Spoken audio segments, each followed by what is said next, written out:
I guess I could put my stuff right here.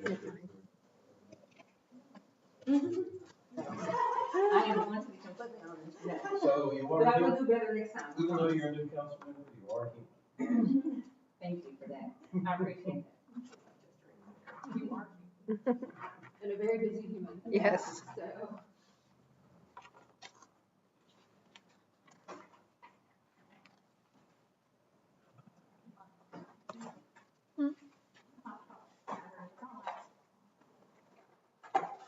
Or maybe I just don't know how to charge it. I was gonna say, if you're like me, unless it's sitting on a bookshelf for.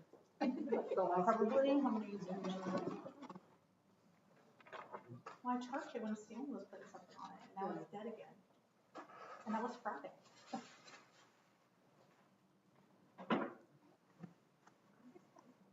More disappointed by batteries over the years, you know, like phone batteries. Yeah. Come on. What did you get through one day? My husband, I'm like notorious for having dead batteries and everything on my phone, so. But my battery's always dead. I was really glad that I'm not the only one. My phone's always dead. I'm like, my phone died, and he's like, that is shocking.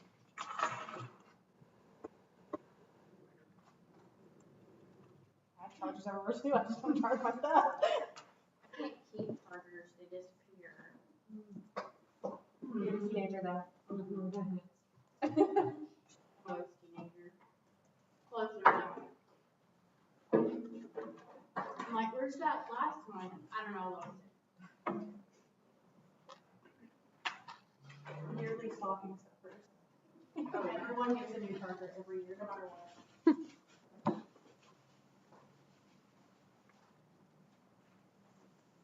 I just need to get my cell phone. I mean, I love FaceTime.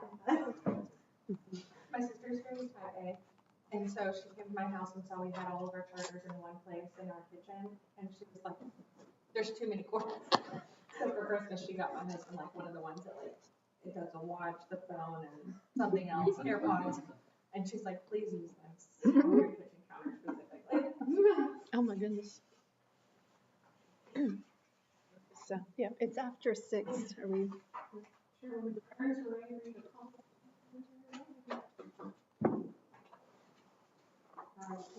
It is 6:02, and we're calling the meeting to order. Ma'am, would you like a roll call? Yes. Okay. Froncel Burns. Here. Jonathan Bush. Cassie Hollinshead. Here. Camry Tharp. Here. And Casey Whittle. We have a quorum.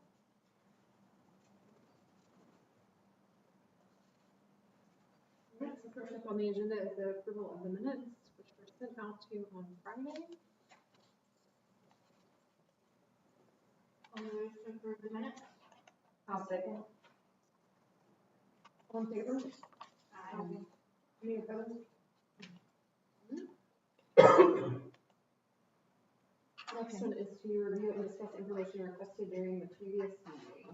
I know late this afternoon, Stephanie sent out a list of some of our benchmark cities with some links to their home rule charters, so they don't have that yet. And then Morgan and Susan have both worked out a history of the charter process. I got the draft of that late today, so we'll send that out to you tomorrow for you to look at. I think you'll find it helpful. I know they tried to pull the recommended changes, each of the propositions from each of the last time it was reviewed, whether or not the passed or failed. So we'll have some of that history for you going forward. I'm trying to remember if there was anything else outstanding. I think that was it. Okay. Unless there's something else in there, I don't remember. I don't know how to remind me of this, do you?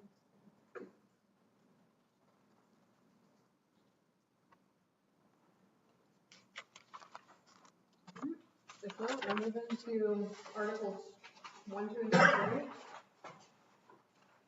All right, you have those to kind of look at them.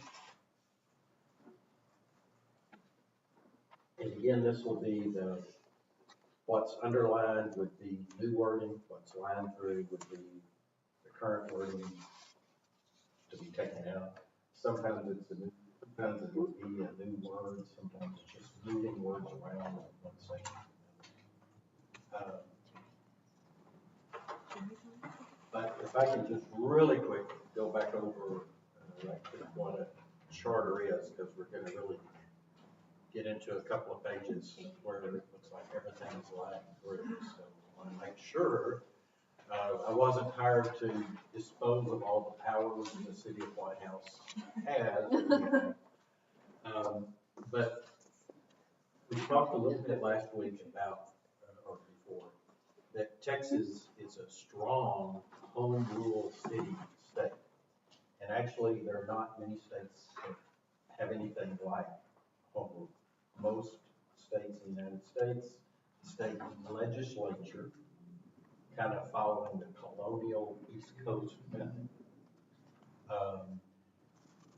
provided they make the rules and they send them out. They create cities. Cities get created by the state. The state provides them all their authority and tells them what they can do, how they can do it. There's a role for the council, but the guidelines, boundaries are set by the state. Texas, a little bit different, and the cities and the states that are home rule, particularly, are usually in the Southwest. It reflects a little different European heritage for us here.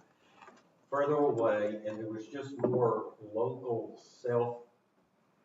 decision making in our colonial years. And so Texas Constitution carried forward that idea that the Constitution says people in Texas living somewhere can just on their own, according to the Texas Constitution, decide we want to create the town of Gary, and if there's enough of us, the state constitution and sometimes the legislature passes laws that define that process more.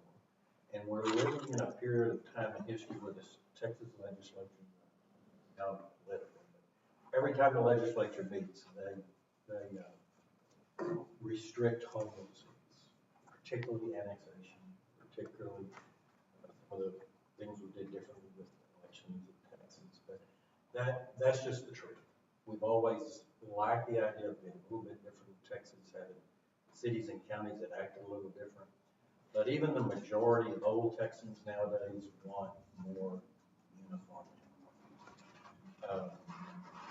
Specific example of that is building codes, plumbing codes, electrical codes. Once upon a time, actually when I started practicing law, every city adopted their own code, and it was not unusual for Dallas, Tyler, White House to have a different electrical code, different plumbing code. And as you can imagine, that makes things complicated for development. So that's nowadays, for instance, a city can adopt what the state has adopted, and you can sometimes make changes to it, but the changes you can make kind of big. So there's still a role for the council to decide and make some changes, but it's a narrow view. So when this charter was written a couple of decades ago, following the model of what was really before then, there was more room for cities to say, here's how we're going to do something. Specifically, one of the first things we're going to look at is city boundaries, city annexations. Used to, one of the strongest powers of Texas home rule cities was annexation. And I just, again, want to mention real quick, in Texas, home rule cities typically, historically, were economic development generators of their own, and they sent more money to Austin than Austin sent back to cities. And that's, I'm not sure if that's changed recently, but that's the way it had been for a long time in Texas. In most other states, it just doesn't work that way. The cities collect money, but they're collecting state money. They're not. So, as a result, as we go through the very first part of the charter, which talks about the power of cities, and then it's going to talk about how the city exercises that power first through an elected council. And then second, through appointed professional staff. We're right at the very beginning talking about most of, since it's in your charter, you don't need, it doesn't matter whether you leave them in there or not. You have to do what the state law says, because even a home rule city can do what home rule cities can do, subject to whenever the state restricts your ability to do that. So increasingly, the Texas legislatures, sometimes in a desire to help cities, they'll file a bill, pass a bill that says, we're going to authorize Texas cities to pick up stray dogs.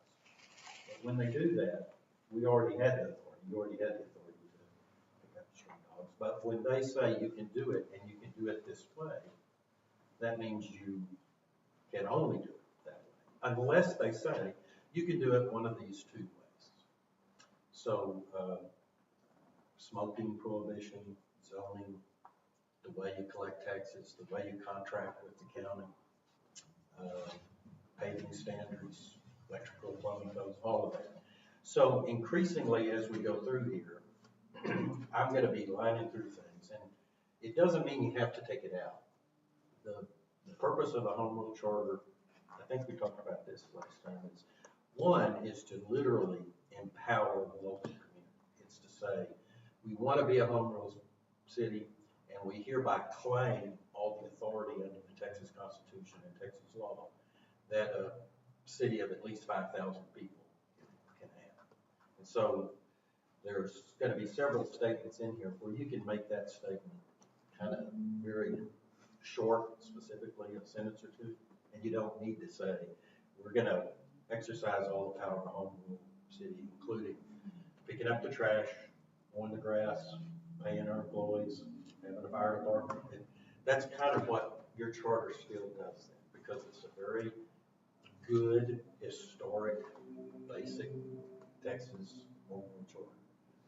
But in the last couple of decades, things have really changed, and they are changing.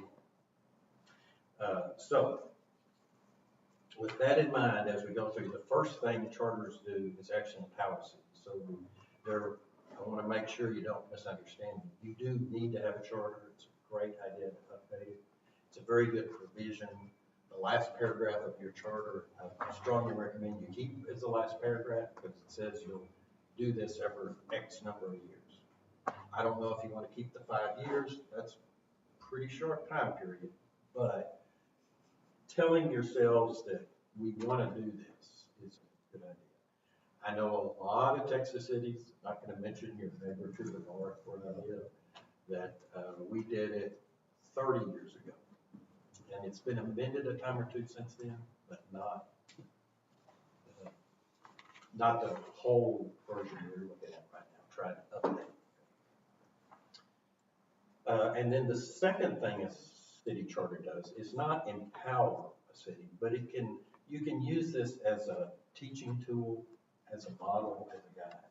So you may want to include things in here that says, we're going to have a police department, and we're going to have a fire department, and we're going to treat people fairly.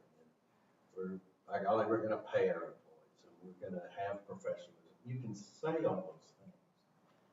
If you want to, I'm just going to be reminding you that there's state laws on basically all of that stuff. Remember, it says civil rights, equal protection, standardization of all basic building and development codes, zoning, and all. Okay, so any questions or staff additions from the perspective of actually doing these things? No, and I just kind of as a reminder, staff went through this under kind of the idea of we were starting from scratch. Would we put this in there? And so to Gary's point, you'll see a lot lined through. And if you feel like it's important enough to leave it in there, we certainly can and are opposed to it. The only real risk in leaving it in is where it does conflict with state law. It gets hard for staff to enforce and act because we have two different documents on two different days. So in those instances, that's where we're coming from when we're recommending removing it. It's for clarity of enforcement and action and authority, I guess. And so kind of just giving us the defense to refer back to state law and not having conflicting documents if somebody does the research to go back to the charter. But if it's important to you and you don't like state law, understand we can't do anything differently, but if you feel like leaving it in there, you certainly can, and that's within your purview. I've seen that before, where some cities use it to make a statement about, we ought to be able to do our own Oh, my boundaries. goodness. Yeah, my generation left a whole lot of stuff in there because we just like reading. That's not my preference, that's not Took my me about recommendation. 5 years to realize I had to mark out my chart when I was advising Yes. my first city council and say, well, and then I would have conversations. You can imagine a new council member comes in and says, well, we're not doing this. Why? And then I have to explain, well, and then, well, why is it still in there? Well, because we have to vote. And sometimes you even have a vote and your citizens say, no, we don't want to get rid of that.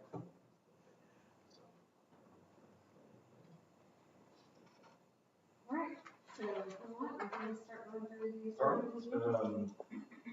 So it starts off, just a punctuation. Corporation, in Texas, we've always, cities are municipal governmental corporations. So we're in we call it the incorporated city limits. Cities in Texas are corporations, but wow, they got a whole different set of rules and red tape than private corporations. Because unlike all the other corporations in Texas, nonprofit and for-profit, you hire policemen who arrest you and put them in jail. You treat water. If you put too much of certain chemicals in your water, you can make people sick. So you have eminent domain. You can still go out and take somebody's property, but it's a whole lot more difficult to do that than it once was. And before you do that, you have to really go through the negotiation period, and you know. So your incorporations, no change there. Form of government, there's a reference to council manager. So you already know what that means. It means you will elect a city council, which is like your corporation board of directors. Usually they serve without pay or maybe a little pay, you choose pay. But then you hire a professional staff. And we call it council manager because it all starts with the company.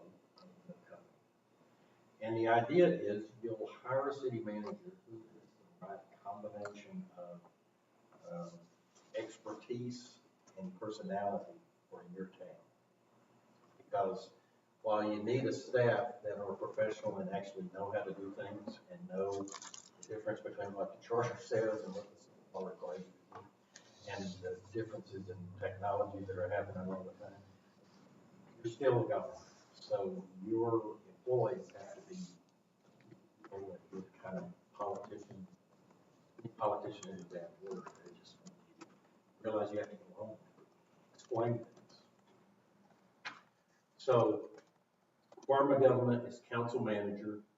The idea is the council sets policy.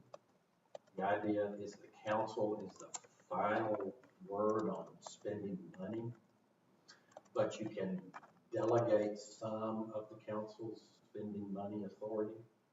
And as cities get bigger, that amount typically gets higher because you're buying more stuff and you don't need the council. Or nowadays, most cities think, you don't need the council to approve every time you buy a new pencil, maybe even every time you buy a car, because you may have a fleet of 10 cars. So increasingly, whenever people look at charters, you look to see, do you have financial guidelines? And you may or may not in here, but then you have them. And then the council is still there to set policy. Now, the policy in the past was a little more broad than it is now, because you would say, well, we want to do business with the most qualified company, or we want to pay our people. Well, now those kind of increasingly those kind of civil rights and moral type decisions, they're codified. They were kind of always in the Constitution, but we just kind of like we now kind of ignore what's in our charters sometimes.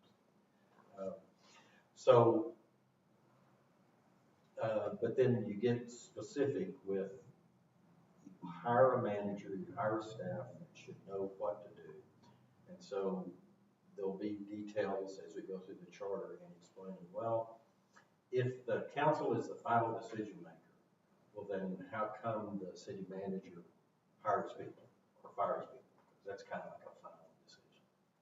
And yeah, it is, except no, not if you have more than 3 or 4 or 5 employees. Again, it's just like the amount of money. You just have to kind of decide about it. So in Texas, charters are where cities always had a little flexibility to kind of define what they meant by council manager form of government.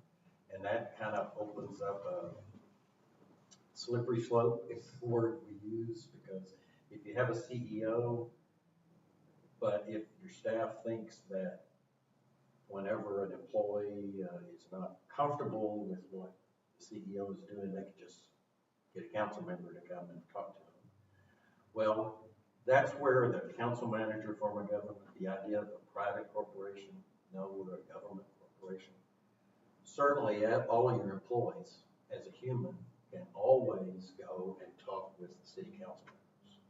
And a council member, as a human and a council member, can always go and talk to all city employees, including the city manager, and share what your opinion is. Because you, as an elected official, you have an elected opinion, which is a little more powerful and scary. But you have the right to an opinion just because you live here. And so you can always talk to the city manager and your staff about whatever your opinion is. But the catch is, you can't say, well, I think we need to pave this street before we pave that street. Or I don't, we need to give, council members don't have authority as an individual. You have ultimate authority as a majority. Whatever majority of you want to do, that's how it is. And so, sometimes a council member will decide that, well, I just don't like what the staff is, your street director's just not paving the right streets, or your police chief's doing something, or somebody is doing things that are upsetting you. As a city attorney, I would always say, well, certainly, you as a citizen can always go talk to your staff and tell them, I'm upset, I need to talk about this. But the council isn't, your role isn't to solve personnel issues, it's to hire a city manager who does that. And every city is going to have financial issues, contract disputes, personnel issues, and that's the idea of the council manager.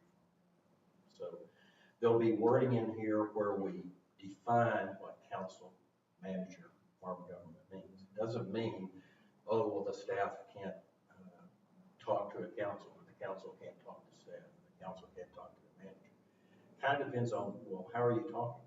Your neighbors, you may go to church, you may, but when you're talking about this as a business, and you're talking about supervisor, whether or not somebody's doing their job, well then just like when if you're upset or happy with service at any store in town, you should tell the manager, tell the supervisor, so they'll know and they can reward or they can take appropriate action. So that's the way I would define council manager. You may want to add some to that. I'm the only employee of the city council, basically. I'm the one that they, well, we'll get to a couple of exceptions. There's always a couple of asterisks. But as far as like normal paid city staff, I am the council's one employee, basically. And so it's my job to report to them, handle day-to-day operations. They set vision, policy, and the budget. We make our recommendations.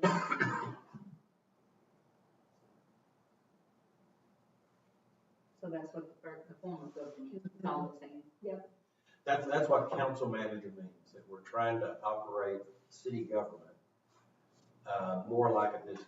Because, and this actually kind of developed in Texas.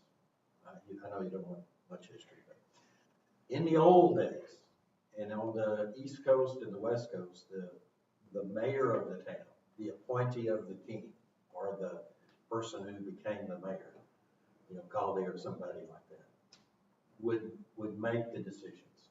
And so when the town started off as little, the mayor was both the elected chief presiding officer of the city council, but also the boss. With a council manager form of government, it's saying, we want the mayor to be the presiding officer of the council. And in some cities, the mayor votes. In many Texas cities, the mayor doesn't vote even, unless there's a tie. And that's the way it is in White House. That's another way.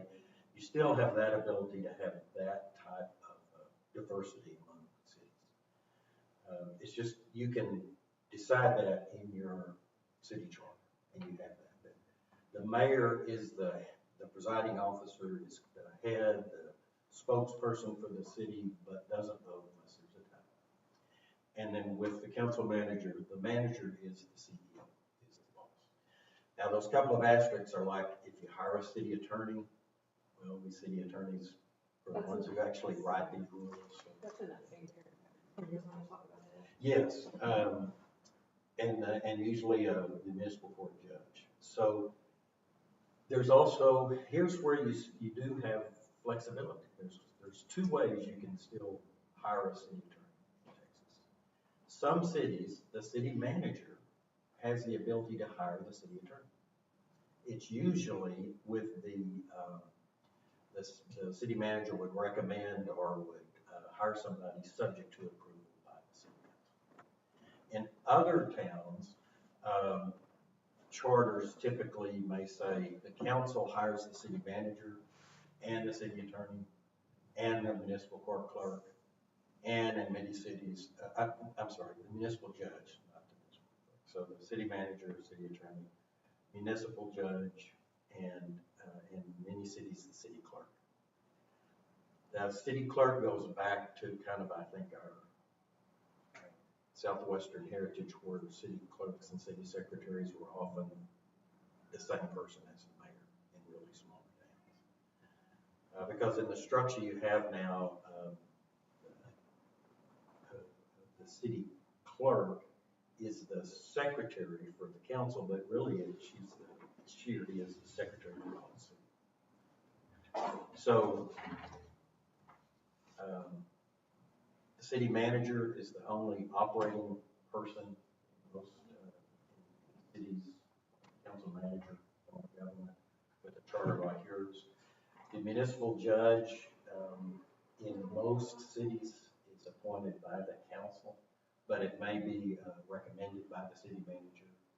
Or you can use wording like the city manager appoints somebody subject to the city council voting no. Or you can say the city manager appoints these persons subject to the city council voting yes. And typically that we would only be talking about city clerk and maybe the city attorney, and then all other city employees are just hired by the manager. And then some council manager charters come back and say, well, all the other employees are hired by the manager, but if the manager fires them, then the firing has to be approved by the council. And so again, you're kind of, it depends upon what city you're in. Do you have any thoughts on all of that? Honestly, I do have a question, but I feel like we'll get into it later about the judge. Okay. It's unique, and increasingly, But we don't have a court. We have a municipal court. I literally had no idea. and your charter actually says you appoint a municipal judge. The manager, I think, appoints a judge with the advice or subject to consent of the council. Or This says, let's see, then I'll recommend to the mayor. Well, you've got to recommend a change to the city To council, the city I was council. just gonna say, so, which it does need to be the city council. okay, so It's a body. to sum all this up. Yeah. We hire you recommend the city attorney and the judge. We can talk about it, decide, but as far as the city employees, and if you decide to terminate them, why would that involve the city council? So right now it doesn't, Okay. and my recommendation is that it doesn't, because you guys meet once a month. And so, We have we no have an idea what issue. goes on over there. Yeah, and if we have an issue that we need to terminate someone, and I mean, I guess we could do administrative leave if that were the change, would be the alternative. But, yeah, I mean, you don't work with them, every day, you don't necessarily need to be bringing in all the personnel issues. It complicates the everything. process when you add another level of approval or review. And that's the way, it does not read that way now, right? That's the way we are operating is how that reads, yes. So there's no change. The other one than- change is from the mayor to the city council. Okay. And this is another, used to be real common thing, that the mayor, especially in towns where the mayor didn't vote, well, then you would say the mayor appoints the board members, and the city manager has the mayor sign off on just certain appointees, like the city attorney and judge. But really, mayor should be changed to city council, because it's not a mayor form of government, it's a majority of the council, and so And the mayor is. this like is the kind of a- council in way. this is one of those parts of your current charter that really, if you think about it, kind of doesn't make a whole lot of sense. Well, the mayor doesn't vote on anything except the city attorney and municipal judge, which the council doesn't vote on. So that, if you're gonna have somebody vote on it, have the whole council. The only other thing I'd like y'all to think about, so I've been in cities that have both ways, where the city council appointed the city secretary or the city clerk, and obviously here, we do not. The only thing I would say is that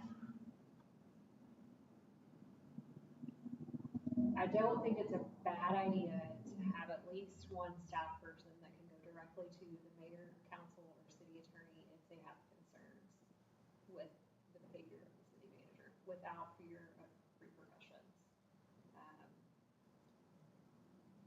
I've worked under some city managers before when I was a city clerk, and I was really glad I had that protection, because there were some things that they needed to know, and without having that fear of retaliation, without counsel, just something to think about. Is there no human resources?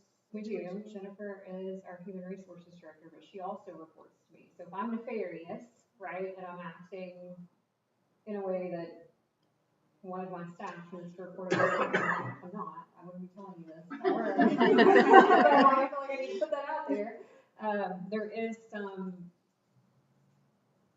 There should be some comfort level for at least one staff person to go. And then they have that already. I mean, my direction to the mayor when he took office was, I need you to make sure at least one of my leadership team knows that if there's an issue, they need to come to you, and you need to decide who that is, and I don't want to know, and, you know, some of those kind of things, but not everybody operates that way. So just something for you to kind of think about. What would your recommendation on that be then? The city secretary is who it normally would be. And to Gary's point, it kind of harkens back to older times, but I do think there is some real value in at least having one staff member protected that could go to. And especially if you have a town where your city attorney is a part-time, or not a staff. In most towns in Texas where there is a staff city attorney, that attorney is appointed by the council for really that reason. But our attorney is contract basis, he isn't in the office, he doesn't know the day-to-day things that are going on. Certainly, the leaders, any member of our staff could go to the city attorney and express concerns if they have them and report them through him to the mayor and council. I guess that would be the other viable option, even though. But a lot of non-staff city attorneys wouldn't know what to do. I was just gonna say, how do you, like right now, if something were to happen, what would the first thing come to mind immediately for someone? Just like for you, Like if she needed to say, hey, if you need to Leslie's say doing something, what's the first thing that comes to mind? Like, what would you do? I feel comfortable enough going to the mayor, but I don't know if all of the leadership staff feels that way. I would hope so, but I don't know that they would. Okay. And I don't disagree. I think it's probably a good idea, because if for some reason a staff person didn't feel comfortable going to the mayor, hopefully they would feel comfortable enough to go to the city secretary and say, hey, I've seen this. We really need to sit down and talk about it, and then take that to council, or to the mayor, sorry. Where in the charter would that go? In this first, Right here. I would agree to that then, because I think that there needs to be some form of like checks and balances in any kind of government, and protection for people who need to express their concerns of nefariousm. I mean, it has protection right under Whistleblower Act and some of that kind of stuff, but it can be a scary thing depending on the manager at the time. Hopefully we don't face that, and hopefully, but I've been in that situation, and so, it's just something to, So you're saying, I'm like, well, because obviously there's the federal and state guidelines regarding whistleblowers, right? yeah. But having the way that the city operates, I feel like this would be a place where it should be listed as well, personally. I don't know how everybody else feels about it. No, I completely agree. I was just wondering, right now, if something were to happen, is it understood that you just go to HR? Like in my line of work, if something happens, if one of my employees decided that I wasn't doing something right, then they would go to HR, Yeah, and then if the HR could go above. But what is the Which difference? in our practice, the way our organization actually operates, that would work the way we stand today, but I'm thinking about 10, 15 years from now, if that person's not in that role. Most cities this size that it's either going to be somebody like the city manager, the city secretary, or the city attorney. HR, it's not appointed, it's not a council appointee charter that I'm aware of, because that position is so much involved in literally the daily activities of the person. To make that person a council appointee would really come as the town, as the city gets bigger. So the recommendation would be to appoint someone within the city staff to be able to feel comfortable enough to speak with the mayor or the council concerning the actions of the city manager. So that's kind of what we're doing now, just kind of on the side, right? Like, there's nothing that requires that. That was just kind of my recommendation to the mayor, to say, hey, anytime you're a mayor, you need to make sure you have this connection with someone. I would recommend in this section 1.02, the last sentence, last half of the sentence, appoint the city manager who shall execute the laws and administer the government of the city, and recommend to the city council appointments of the city attorney, the judge of the municipal court, and the city secretary for approval. So I would still recommend, I'd bring you, hey, kind of like we did when we were promoting Stephanie, and say, hey, my recommendation is that Stephanie move into the role of city secretary, instead of just kind of giving you all that update and getting your unofficial blessing. We would have that as an action item on our agenda. That makes sense. Probably bring her into executive session, do a brief interview, and then come out and make a recommendation to that. Thank you. I just think it's a little bit of extra protection for the mayor, council, and city staff. In the future. Hopefully they don't need it. Never know though. All right, number 3. Next one, city limits. So this one, the current charter, again, just, it's just out of date. It describes, it visions a time years ago in Texas when cities had almost unlimited annexation power. Today, cities have to go through a notice procedure, and if it's an involuntary annexation, meaning Texas, it's still easy for a city to annex land adjacent to it, touches it, where the owner wants to be annexed. The state has a quick plan for that. But if the city feels the need to annex land, and the owner doesn't want to be annexed, doesn't matter what this charter says, the Texas legislature has amended that about 3 to 5 times in the last 10 years. So every session, there's annexation bills, up to and including cities just can't grow it. It's kind of silly, but that's part of what's happening with our legislature. So this simply says, and then there's a separate section for disannexation, special wording to how if somebody says, hey, you haven't been giving me services, I want to be disannexed. There's always been a way to do that, but now there's a state law that forces city to do that if they don't provide services. So in order to make your charter compliant with current Texas law, all of this needs to come out. And instead of having separate, like 3 different paragraphs, I'm recommending you just say the boundaries may be enlarged and extended by the annexation of additional territory or reduced by disannexation. And how do you do that? In compliance with state and federal law. Everything else is just, you can leave it in there, but your staff better not follow it.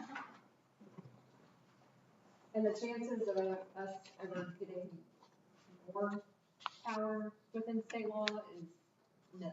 So it's not like the cities are, if state law changes, it's not like overnight we're going to go rampant with annexation because that's never going to happen. Not in my lifetime. That was a lot. That was a lot. A lot. We covered a lot right there. Annexation has been a big issue. It's always been a sensitive issue in Texas because it's a conflict between the majority's interest in your land and your interest in your land. It's a big version of what condemnation or eminent domain is, where the city's going to take your land and put a pipeline on it or to widen the street. And cities just have trouble with that nowadays because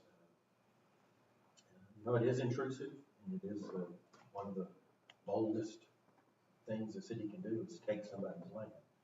So they started doing that for AT&T Stadium in Arlington. That's where there's always where somebody kind of is abusing, one city's kind of abusing the rules, and all of us have to pay the price for that.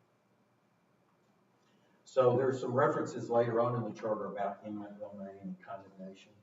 And so when we get through those, it's fine to say the city has the power to take land for a stadium if it's a public purpose, but you're just inviting a lawsuit, and you certainly don't want to put anything in your charter about how you're going to do that because the state tells you how to do it. And they also review that every 2 years with the legislature. It's a specialty practice for municipal that has been for a while. So that makes it kind of a lot shorter. Then that last section, 1.06, industrial districts. Industrial districts are good. That's an old-timey industrial development tool that is still sometimes used by cities, but the legislature tells you how to do it. And if you do it, you have to do it the way the legislature tells you. So you could leave it in here, but if you're going to consider economic development, industrial districts, I'm pretty sure your manager is going to be talking to somebody who knows what the current law is. So what happened to all of the pages? You summed it up in 2 sentences now? because there's so much of it that's defined in state law that for us to try and outline it, by the end of this legislative session, we would be in conflict with whatever they said. Literally. So Yeah, it is. He says it changes so much, so there's no point. And it's so well defined, so right now, to annex anything, if it's not voluntary, you have to have a voter majority of the area that you're annexing, and there's no way that's gonna happen on an involuntary annexation. Even voluntary annexation is incredibly well outlined and detailed in state law. So it's just unnecessary, and like to Gary's point, just opens you up to do it the wrong way because you don't know better, or, you know, it gets you in trouble. I think It may sound kind of hard to believe, but having all this additional wording actually makes it harder. Once upon a time, this was good and it worked and it was helpful, but that was a long time ago. Not that. never got in trouble for what I didn't say, right?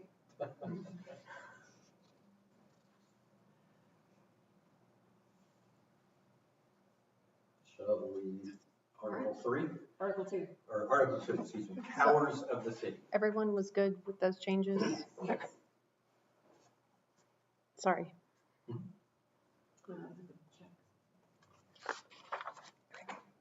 So this is kind of continuing on powers of the city. So what we've been talking about is home rule charter. The initial purpose of a home rule charter was to say what your powers were. And even though from the very beginning, the powers of a home rule city were subject to limitation by the Texas Constitution and Texas law, 50 years ago, there weren't that many laws that restricted home rule cities. My career has been practice of the walls moving in, of all cities in Texas having to do things the same way, or very similar. Not saying that's good or bad, it's just different than what it once was. So similarly with this is a good, standard, old, traditional Texas article on powers of the city that goes into a lot of detail. And we haven't marked everything out here because it seemed like maybe that's just too much it just looks scary. So what I guess I could say is you can leave all of this in there. There's nothing wrong with you saying we have the right to have streets, and the White House City Council can set speed limits in town. You can. And we can treat water, and we can treat wastewater, and we can have a police department. We can arrest people. We can pass ordinances. We can have a municipal court. And if people drive too fast, we can fine them and we can collect the money. We can tax people, and we can, if they don't pay our taxes, we can sue them and you can say all those things, but Texas law now tells you how you do those. So again, this is one where I'm not sure what you want. It's a good educational tool to remind somebody how complicated the corporation is, that you hire a manager and a staff to operate, because they do all kinds of stuff. But you just don't need this in here like you once did. And so I'm thinking maybe I don't know, maybe it's a good idea to list some of the various tremendous different things the city does. But they just need to be short sentences, and they're just for educational or reminder purposes. They're not to empower the city, and they're not to train your staff on what they can do and how to do it. Because they're not going to read this to know how they do their daily jobs. They're going to be looking at Texas law, increasingly. You want to go through? Are there any of these that you? I'm thinking as we go through this. Once we get to Article 3 is talking about city council, and then 4 we start talking about departments, and we've already had several good conversations that I can already make a few more changes. We're going to revisit these powers in the remaining pages. So whatever you kind of give us direction on these today, we're going to be kind of coming back to them as we get into a little more detail. Have any initial thoughts on that, or now ready to move to Article 3?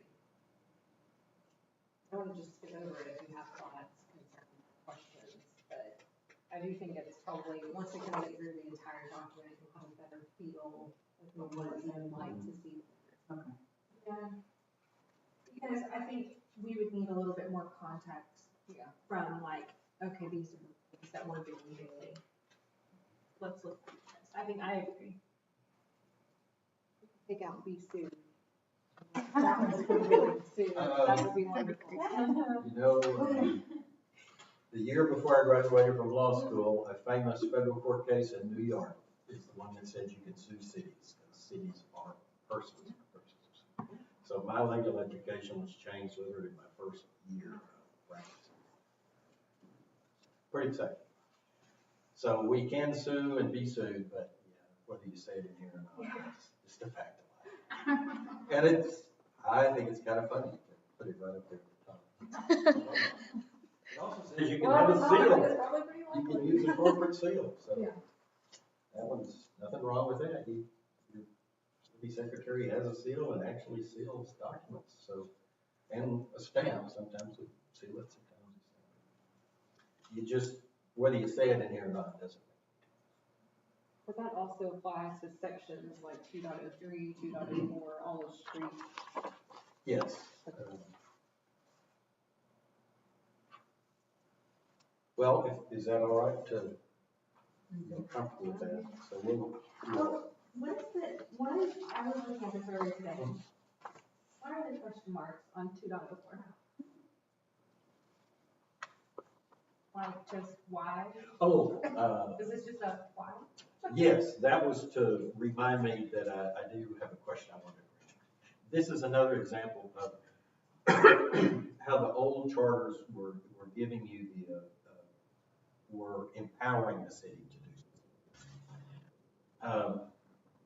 This is particularly talking about if you're going to pave a street and you might, I think y'all actually have a program here where you do curb and gutters for streets and paving for streets. And throughout the years, Texas cities, 40 years ago, 45 years ago, it was very common in Texas for cities when they, right after World War II, the baby boom and all that, Texas was really growing big. There wasn't enough tax money to pave streets, so most Texas cities used paving assessments on streets. And so the city would pay part of paving the street, and then we would come out and slap a lien on everybody who was on that street, and you would pay your part of it. And then, so the city went into the banking and finance business, because that's a whole lot of liens. And So that's what that's saying, is that they would. that's saying you can do that. And, but nowadays, there's all a state law that says there's all kinds of ways you can pay for streets. There's even more creative ways of paying for streets now. And I think y'all may use this. We have Curb and in the gutter. past. So for example, you have a street in town that doesn't have curb and gutter, right? And citizens want curb and gutter on that street. Well, you live across town. Should we raise your taxes to pay for that curb and gutter, or should we maybe do a cost share with property owners and they pay a portion and the city pays a portion so that You have a vested interest in this. have you seen where I live and how it floods? But that's kind of where that comes from, and so it's an idea. Part of the idea too there is if someone buys a lot that's already on a paved 4-lane street that's got a curb and gutter, that they probably paid more for the lot. And then if there's another street over here that's 2-lane and paved but no curb and gutters, they probably paid less for it. And so 40 years ago, Texans said, well, that's not fair to make all the rest of us pay for it. Increasingly nowadays, Texans would say, well, all of us should pay for it, or more than that. Is there okay, I don't know if this is the form for this, maybe I could ask this question here. Tell me if it's a question we may have offline, because I could talk about it later. But, for instance, like, there is a road that is popular for people to drive on, but it's just not fully paved. Like, and it doesn't have gutters. Is there a way to do a survey to say, like, this is a main road of this area, we should probably do something about this? Or is it because it's like maybe called a county road that it doesn't matter to the city? Probably the latter. Okay. Does the county ever do anything, for stuff like that? We can Talk offline about it. get you to your commissioner. I'm just saying, literally, when it rains, okay, so here's my story. I live by the baseball fields here, if anybody else has been around this area, when it rains really heavily, I drive out of my neighborhood into like floodwater. I know exactly. Just curious. And that's why municipal law and municipal administration is so fascinating. People really, good people actually go into public service in Texas because that's just a complicated thing. Cities annex portions of counties that nearly always have substandard streets and curbs and gutters. So who's going to pay for that? Texas counties, what can we say? Everybody is elected. So you can tell I'm a biased city attorney. Talk to me, let me think that.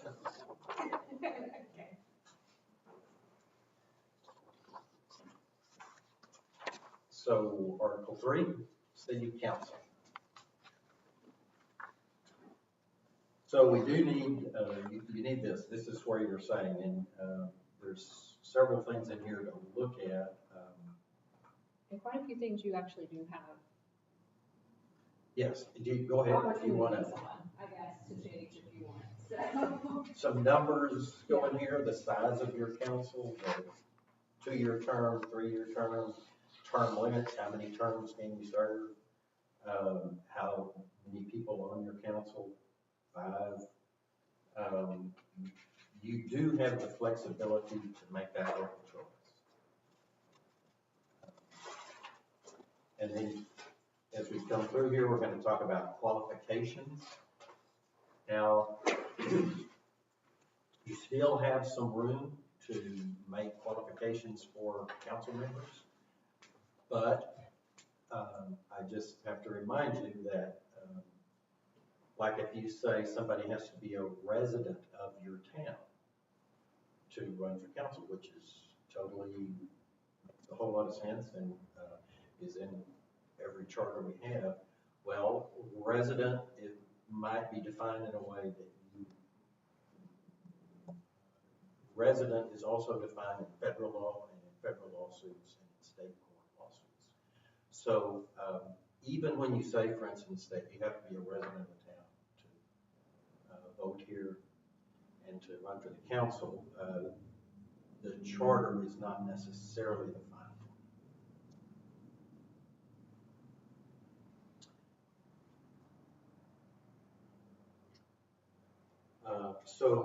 I guess one of the questions specifically, I think whenever cities look at charters is the specific issue of term limits. I think you have 3 terms. You don't have, you can't be elected forever. You say you can have 3 terms and then you have to sit out a term before you can start the 3-year game. So 3 terms of 2 years each means you can be elected to the city council for 6 years in a row. And then the charter says that you can't run again. At least you have to sit out a year. And then you can run again. And that's a very common requirement in Texas. That's similar to what the next door city did. But again, as you go through that, is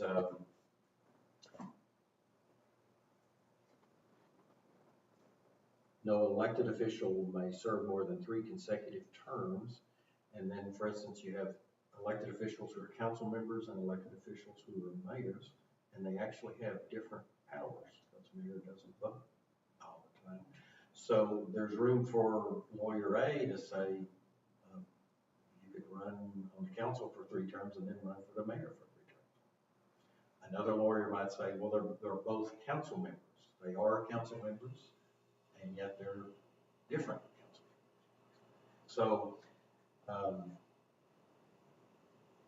and on the length of a term, 2 years, 3 years, there are many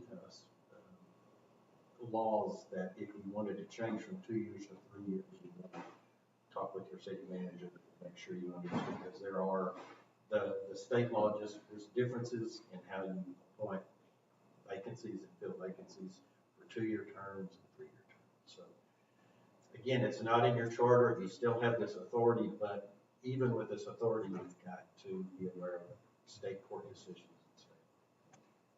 state. So 2 years is very common, especially for cities. One thing on my copy, the nominating officer for council member term limits is marked out. I don't know if that was a recommendation, so that was just a point for us to discuss. Yeah, I think it, put it there to show if you didn't want term limits at all, you just take that out. But it's still in there because typical people want to talk about it. Have we, so I feel like 2 years, and we said this is 2-year term, right? Okay, is 2 years enough time to be in an office and make a positive change? Like, or is there a reason why some people do 2 years and some people do 3 years? So I'll give you my logistical answer. So if you have 3-year terms and you have a council member resign for whatever reason, the remaining council members can no longer appoint someone to fill a vacancy. You have to hold an election. Now, used to a lot of charters would say you would hold an election within 120 days or 90 days of the vacancy. Well, state law has changed that you can't do that anymore. You have to hold it on a uniform election day. So there is a very real chance you have a council member who could resign in February and you could not fill that seat until the November election. And so it can make it hard to do business with only 5 council members. So logistically, that's why I like 2 years, is because it gives the council the power to appoint to fill a vacancy in those situations. But as far as 2 years being enough time, I don't know, I have to ask the council member what they thought. Well, it's 3 terms, so 2 years, so as long as they did their terms, like, so it's 6 years, to make a difference, you know, unless. But Unless then they're it not gives you reelected. the option, like, you know, I can only do it for 2 years or 4 years, and then I'm moving or whatever, you know, then it's not putting no one behind or something. So, And do you find that like the same people come back as much as possible to council? Like, have you seen people I think sit I've out seen it after the both. 6th year and come back? Oh, I haven't. Sit out and then come back. Well, like, Take they a year do off. 3 consecutive, and then they take their year off and then come back for. I have not. Just curious. once they get that freedom, they're like, Well, but in that time, right, somebody else has taken that position, and so hopefully they're doing a good job, and you don't necessarily maybe feel the need to come up and run against them or something like that. And it is a time commitment. I mean, it is, I think there is some validity to, they get a little bit of freedom, they find something else to fill that time that they've been doing. I've known council members in other places who the 2-year term made it easier for them to run because they thought they could make a 2-year term. And then some did enjoy it, ran again, maybe did not. I like the 2-year terms, and then you can do 3 consecutive, because that gives you the options you need, and then the flexibility for the people. I can make a 2-year commitment better than I can make a 3-year commitment, or, you know, I can plan 2 years at a time better than I can 3 years at a time. So I like the terms. Is it also, is it common in other places for there to be an option to return? Because in my mind, I guess I don't know very much about government. Sorry. Sorry. Okay, you have to live and breathe it, like. I'm so sorry. But in my mind, you know, if someone serves out their term, for them to, if they did leave and then come back, I would feel like, okay, it's just gonna revert back to what it was, maybe. Which could be really good, or it may not, right? Like, Yeah. it just depends on. So is it just common, is it common for that in other cities, maybe? I've seen that quite a bit, where people have term limits. I've seen it both ways. A lot of small cities don't have Don't term have limits, it's hard enough to get people to run as it is. I once had a city council where a mayor had been elected at a very young age as mayor. termed out and then came back, I think 15 or 20 years ago. Oh, really? And it was an interesting process because the whole world had changed in that period of time. Open meetings, the way cities do business was completely different. So that person with experience actually had to unlearn much. Yeah. Thank you for the education. Sorry. That's a good question.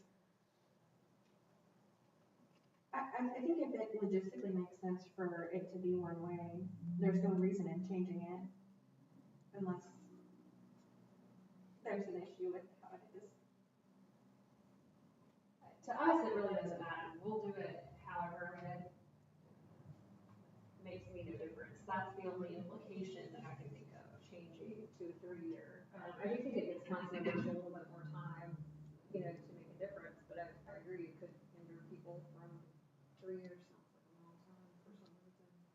Well, and just you being without a council member, say for 8 months, 9 months, that's big, you know, that's a big gap, and if they won't let you fill it in between, to me, I think the trade-off of being able to fill it is better than having one person commit to 3-year terms or whatever, you know what I mean? So, The reason why I said that in the first place really was because when you said to her they only meet once a month, they meet 12 times in the year, and so if they miss one, which I don't know what the allowances are for a council person missing a meeting. We'll get into that. Okay. Because I also think like there's a lot that could happen in such like it feels like such a short period of time. Yeah, that's valid, for sure.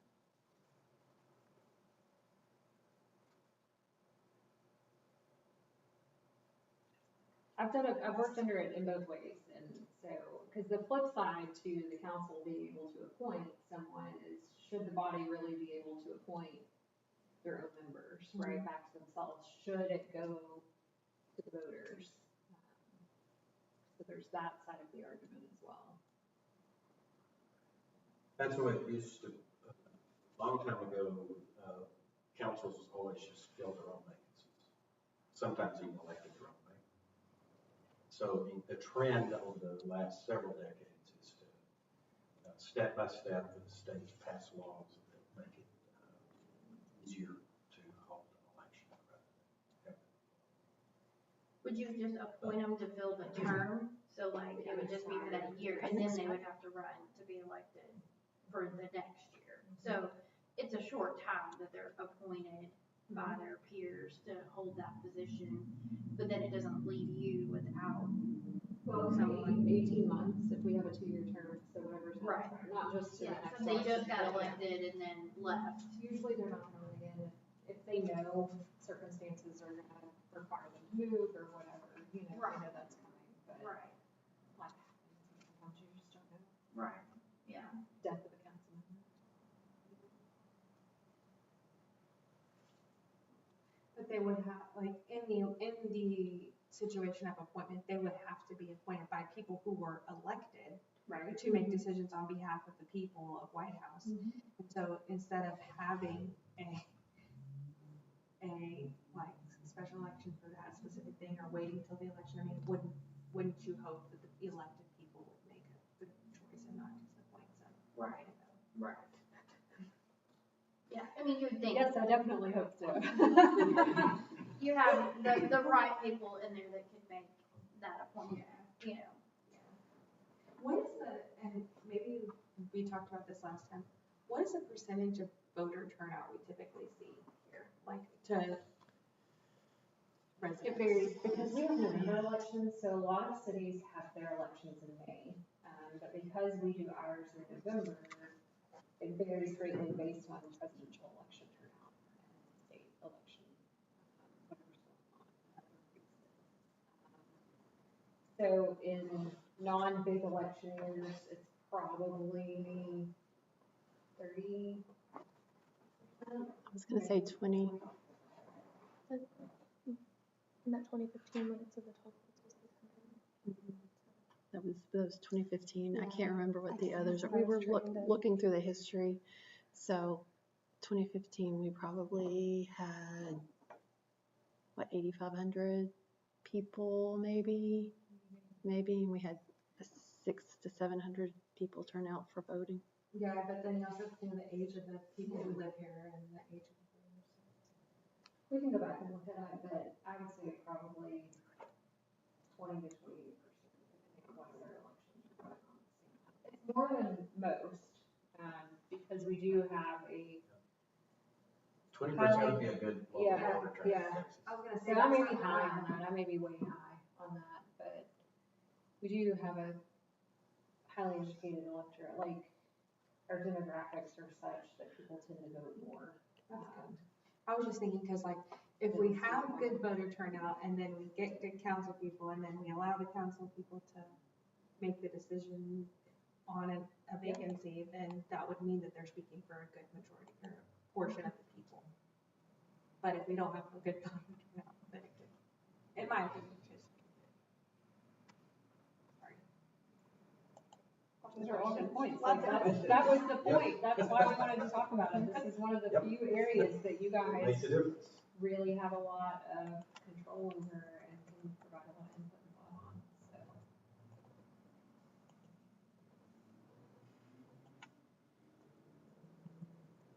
Froncel, you're quiet down there. I don't know. I see the pros and cons of both. I think I like the 2-year versus the 3-year. And that's speaking just from being new and scared and, not knowing what the future holds. But I also, I guess for me, when I said yes to 24 months. Not saying that something may come up or may not come up, there's things that happen, life happens. But I did say yes for 24 months and, for me, I would do everything that I can to make sure that I'm not only there, but in other places such as stadiums like this in order to be able to educate myself to be able to, hold such office.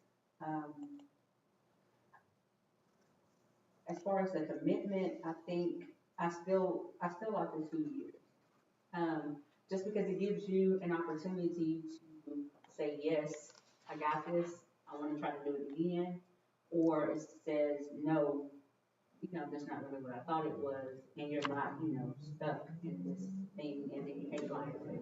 I gotta come do this, they gotta come do that, because I've heard people that have gotten in certain situations, like, oh my gosh, why did I do this? So it's one of those things where I think 2 years is just a happy medium for me. 3 years would be a lot. I don't know that I would have said yes, with 3 years, just because it's such a long time. Just one number off from 2, but still, it's like 3 years. Oh my gosh. 12 months, though. Yeah, it's just the time. It is, and it's a commitment. But I think I like 2 years myself. It's just it's a happy place for me. And then what about term limits? Y'all like term limits? Don't like term limits?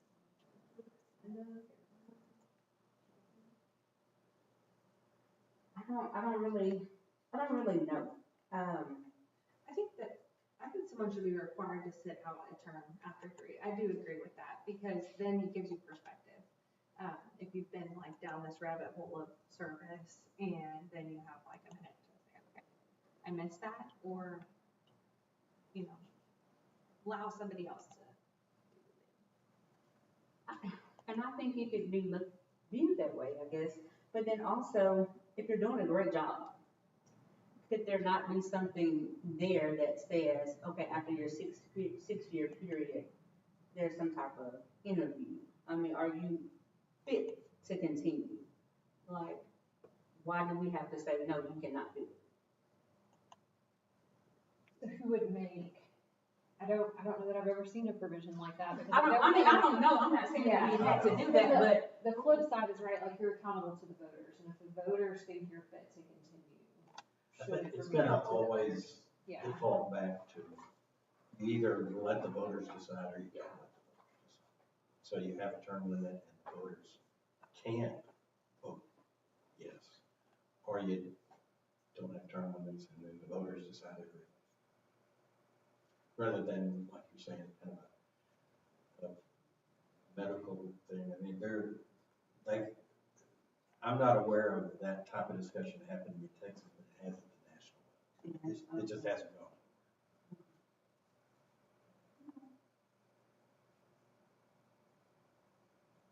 But there are other elected officials in other government agencies that are no term limit, right? Yes, there sure are. And some people wish that there would be term limit on those people. I guess it's all situational and personally dependent. It is. Well, I mean, I Not think, here, but other places, like, they're just sad to see some go and happy to see some leave, right? Like, but 6 years, I mean, that's plenty of time to accomplish something. Surely in 6 years, you have done something. And if you take that year off and you decide that you want to come back and the people want you to come back, then hey, welcome back. But I think 6 years is fair. It's enough. You had time to do what you were gonna do, and I think term limits are important for preventing one group of people having too much control and maintaining that control. And like, it requires them to take a step back and they vote a new person in, and that new person may have a different perspective or a different education that's, brought new information or, shows things in a different light. It kind of keeps people from just getting stuck in one way of doing things. You have to kind of rotate them out, and that way it keeps that group from just staying in there all the time and just doing it the old way. You know what I mean?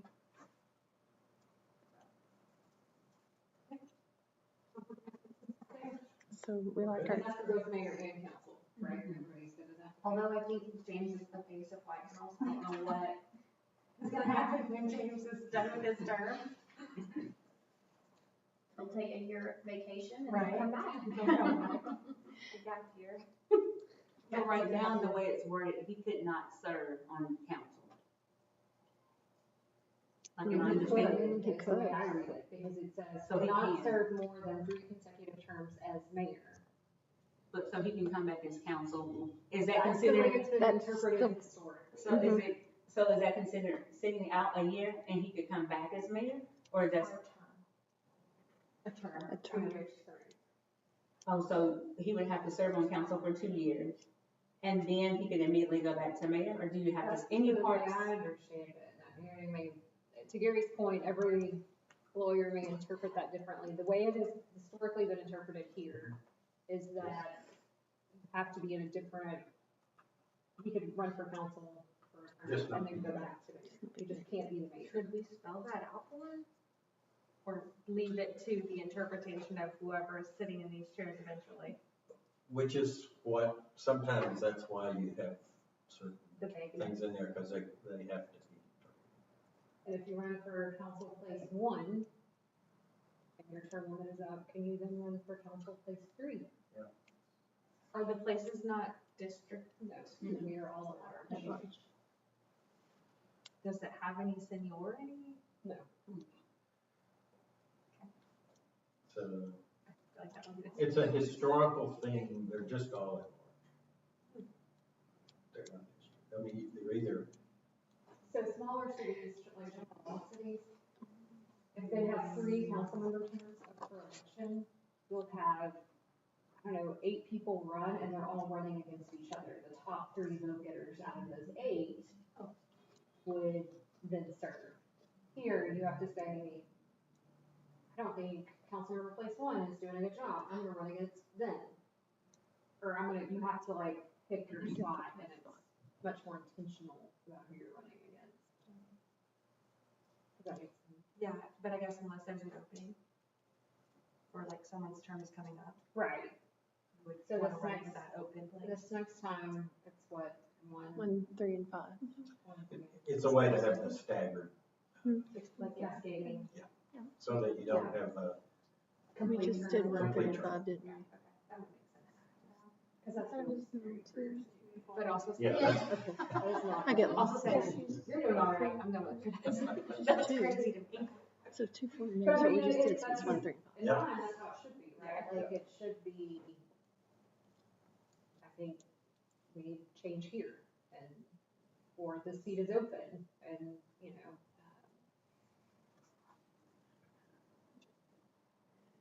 Have some skin in the game. You can see even with increasing state laws kind of hemming you in, there's actually still several different ways to elect a city council. Still have some flexibility.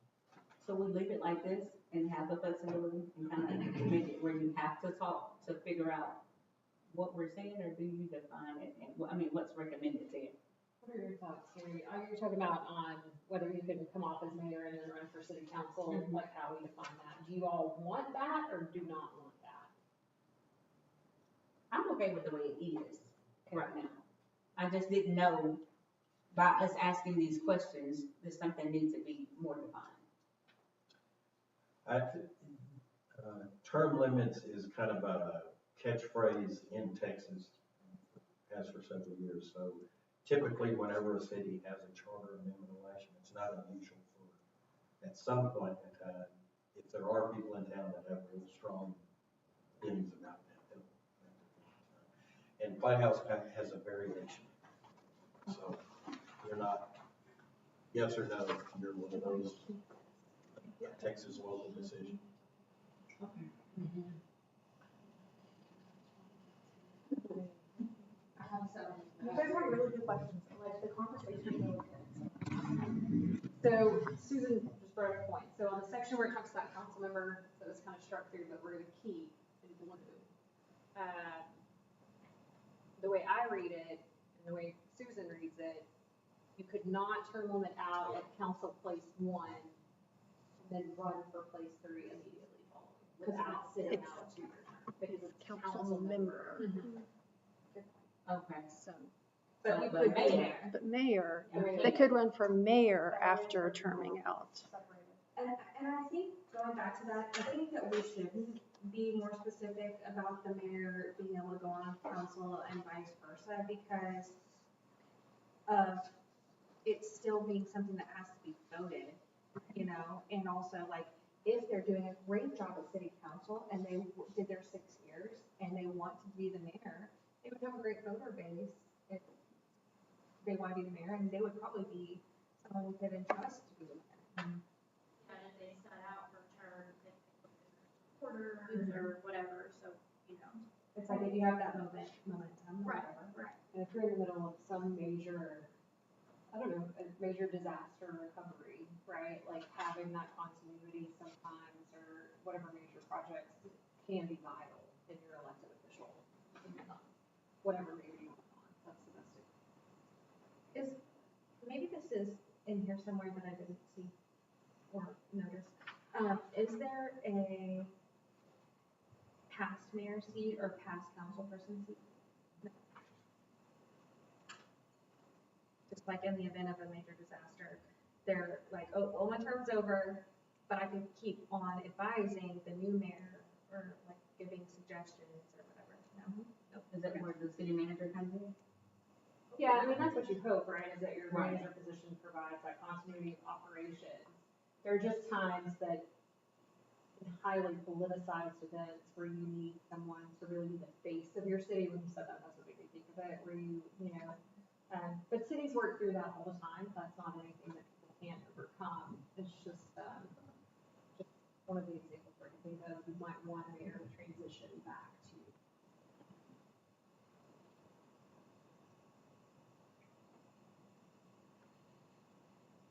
Hopefully you have a council member moving up to mayor that is experienced and is ready to take on, like, if the council is doing succession planning and training up and learning as they go, then you've got that plan in place, so.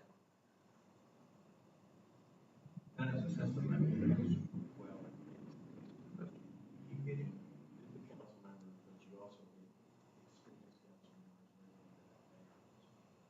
Yeah, I think that's. With some turnover. Yeah, yeah. I mean, best of all those.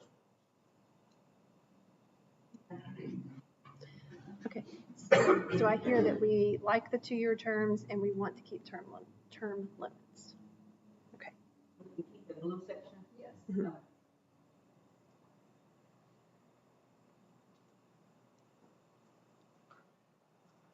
Section 302, prohibiting holding or running for other office. There's a phrase called dual office holding, where the idea is you can't serve two masters at a time, so to speak. So if you, so this, all this long paragraph really, I think, should just be taken out, and just maybe a reference in there that no dual office holding is already. So again, this is one where there's some room for you to be a little different, but these last several sentences in there where you're really you're trying to locally define what an elected office is. And so the state law increasingly does that for you. So you can leave it in there, but it's another place you're going to have to tell yourself to. So I'm on that one, I think if that's all right with you, probably delete that and just replace it with a very simple reference to no dual office holding, which has to be defined, but that's a state law definition. So that way it'll always be current, whatever dual office holding. Because it kind of mentions it down in 3.03 section E as well. And so my concern is, we start trying to define it. We have a council member that serves as a sheriff's deputy right now. Well, that's not considered dual office holding under state law. But if you haven't expressly enumerated that in here, I think it could be subject to It's challenge. enforceable if you put it in here, Yeah. although I would think you probably wouldn't want to enforce that. So. Right, we don't, but there's a chance somebody could make an issue They with could that. make an issue. And so, I think it's better just to say dual office holding. But Gary, one thing I just thought of, and I didn't think about this when I was talking to you last week. Based on the heading of 3.02, where it says, or running for other office, I'm wondering if at one time there wasn't a resign to run provision in this section, and so that may be something we want to talk about. Probably. So if you resign to run where literally it means what it says. So like if you're a council member and you decide you want to run for school board or the county, just the mere act of filing to run means you are resigning your seat. But that's a provision that I'm not sure that's enforceable. I think what I would say is you just file a lawsuit. Because you're interfering with that person and the voters' rights to choose to have this person do that. No, why is it against the law? Well, and this is Texas, and we kind of pioneered elected state official holding one spot running. We got a president that way. So, won't mention Johnson's name. We're a state that's always been friendly to our elected officials, saying, well, I want to hold on to this elected official, but I'm running for that one. And if I get that one, then I'll probably take that one and give this one up. But then, because sometimes, Texas politics, sometimes somebody runs against somebody they don't really want to win. They just want to Take all the votes. take enough votes that the other person. So I don't think I could defend that for you if you put it in there and a council member wanted to run for another office. I don't think that you could get away with enforcing that you had voluntarily resigned. And I've seen this happen. So for example, put it on a local level. So our council places 1, 3, and 5 are up for election at the same time. 2, 4, and the mayor are up for election. And council place 1, and you have a year left on your term, you could run for the mayor. And if you lose, you maintain your seat on the council. Some cities in the past I've seen make you resign if you filed for the mayoral office with more than 1 year left on your term or whatever it is. But at the time you file, then you effectively resign your seat because they felt like, again, you should have some skin in the game to do that. So, but that's, Yeah, but I in don't my, love it. It gets I don't really know, sticky. I think that's a gray area, and Yeah. I think the trends in law are to, that I think would be viewed as an infringement on the right of the voters to pick, and the right of that person to seek a different office. Well, I think the only thing that would make me question someone running for another office while in one office is what are they doing with their time? Well, that, and the answer to that is, just remember that if he doesn't, she doesn't win. And- Yeah. And then we have recall, so there's always those. Does the dual office holding definition include city employees? Because this one does, saying that a city employee can't, hang on. For any appointed officer or city employees elected or appointed to any publicly elected office.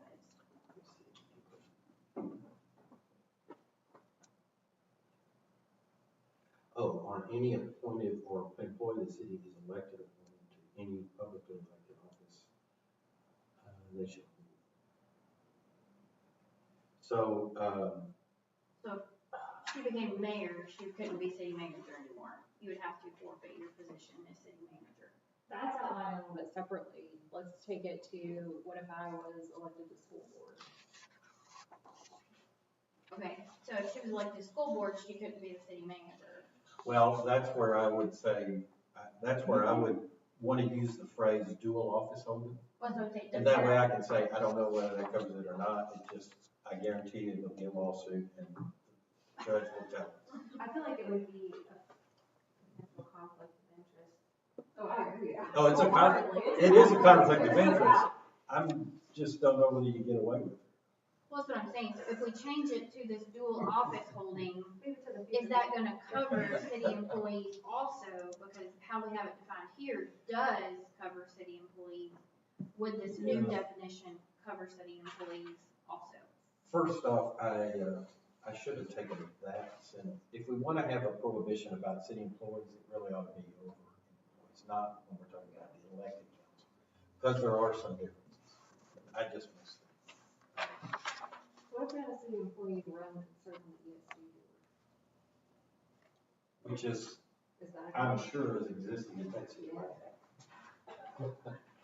I'm just trying to think of, like, not, do we have a problem with some city employees being unelected? And depending on what elected place they're in, yes. Yes. Do we care if our street charter staff says they is on can't. the ESD board of directors? I don't know. I mean, I'm just, Yeah. we don't have that. It's not a thing right Right, now. but the way the charter is written now, they can't. Right. They have to quit in And- order to be on an elected board, you know. But even as any city employee, if you wanted to do it, you can. That's what that says. Right? Well, that's what that says. So you, and so that raises the question of, yes, you certainly could have gotten away with that in the standard city charters of 40 years. You could have gotten away with prohibiting it. Prohibited, Right. yes. Today, to say that a person who, trying to think of something. Oh, we have that right now. Yeah, Our Parks and Facilities Director is on Tyler ISD School Board. Yes, actually. Yeah, it's this, the But not rules, our school board. you mentioned conflict of interest. Once upon a time in Texas, conflict of interest really meant, and I could actually give my clients an answer, it meant the appearance of a conflict. That was enough. Again, in my lifetime, that's changed. Conflict of interest in Texas law does not mean at all the appearance of a conflict. It means the existence of an actual conflict, which is a question of fact to be determined by a judge after some facts and all. And so I have seen situations that to me looked conflicted, and yet it's just allowed in Texas. Your ear is good lawyer. So this one's, that's why I use the phrases. I would tell my client, I think you'll get away with this, because I think nobody will sue you. And if they do, I think we can talk around it. But then there are others where I think if you made an employee resign, and if that got any publicity, particularly any national press publicity, I think you would have a lawsuit, and you'd have a lawsuit, probably not in Texas court, but in federal court, and you might be surprised by the result. So I don't know what the result is. It's not predictable. So you're saying here, we should have the dual office holding new definition. Yes, because I know It applies to we can elected still officials. enforce Correct. dual office holding for elected officials. Now, there's also the appearance of a conflict. And there's also, you can't serve two masters with an employee working for two different government. And you're saying that's addressed But throughout? that's that needs to be addressed separately, because that could easily have a different answer. Right, okay. Because, well, for one reason, lawyers work for cities and counties and school districts, so they can't come out and say, just the fact that you have a contract with two different entities, that won't work. Especially if they have entirely different Yeah, because- jurisdictions and boundaries. and- Yes, now if like the city council and school board in the same school district, in most of my life, that would not be allowed. That would be a conflict. If that's being allowed now, then it's because nobody sued. Because you can always get away with what you can get away with. You know, you can always do what somebody doesn't sue you and what the voters allow you.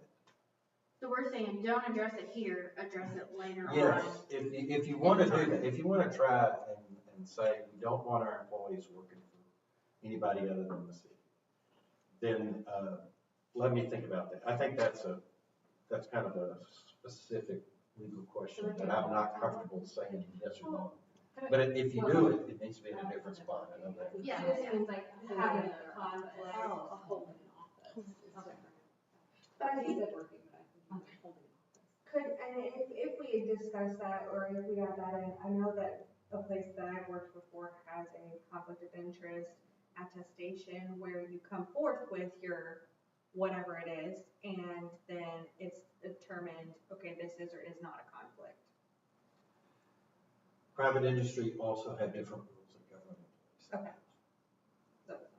So, well, I don't Our know. conflict of interest is pretty well outlined in state law, what constitutes a public interest or conflict of interest and what doesn't. Well, really for cities, our conflict of interest was once outlined very well, and it's been kind of unraveled for the last few decades. So that's why I would have,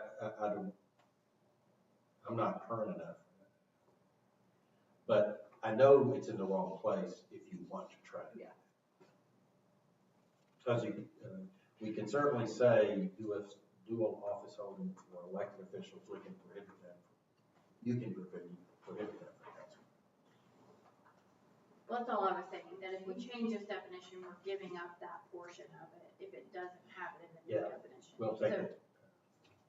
that's just the point I was trying to make.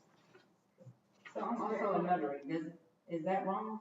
No, it says you can be a notary. Well, I know that, but once we change the wording, No, it's not, okay. Because that's not, it's not an elected or. see, that's where it's funny. That's not a office, but it actually is. And in Texas, 150 years ago, it was a pretty important political office. And in other cultures, a notary is can be kind of a big deal. But it's not. Now we're all notaries in the. It almost depends on what part of Texas you live Yeah. in. In South Texas, it gets a little more complicated.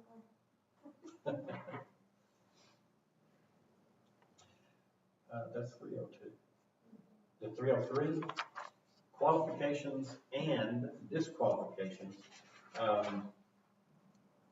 This is one where I think it will read better if you kind of combine all, if you want to have qualifications and disqualifications in order to become a council member, then put all those together in one paragraph. And then if you want to immediately say, but then once you get elected as a council member, here's how you can get unqualified real quick, that needs to be right in the next paragraph.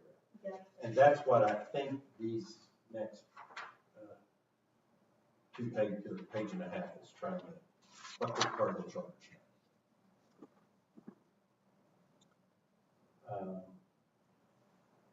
And so for instance, in this, you have another age range, 21 years old. But I think you can vote if you're 18. So why do you have to be older in the White House? A qualified voter is not qualified to be an elected official in the White House. Somebody might sue you for that sometime. But I don't know whether they win or not. I know there are 18-year-old elected mayors in Texas. One of my college students was elected to the city council back home while he was in college. I was like, okay. I mean, there are some, he might have been a good qualified person for that. So I think that maybe we could consider changing that to 18.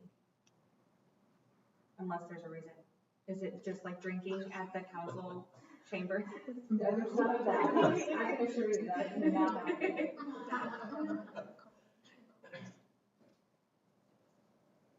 I mean, I think it's a maturity thing. I mean, I don't care 18 or 21, but it just gives them a few more adult years. Right. This is true, and I would take that argument. Like, you could defend our country, but you couldn't be a council member. That's how the lawyer would put it.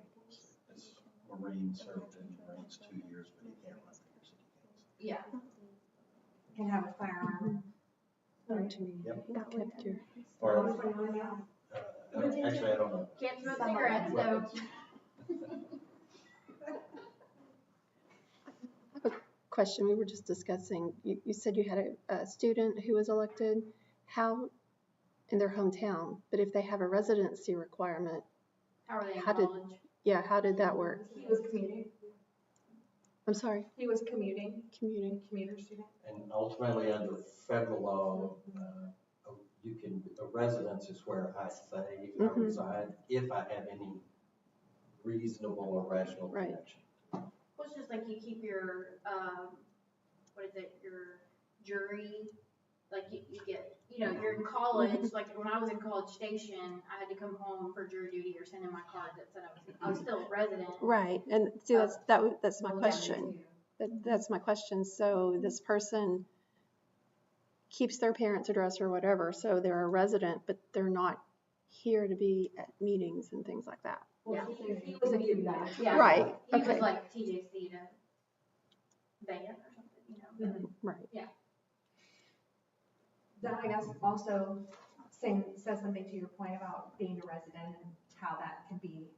And this is Texas. We had a Texas state office holder who lived in New York, but he had a house in Texas. Yeah. Whatever you claim as your homestead.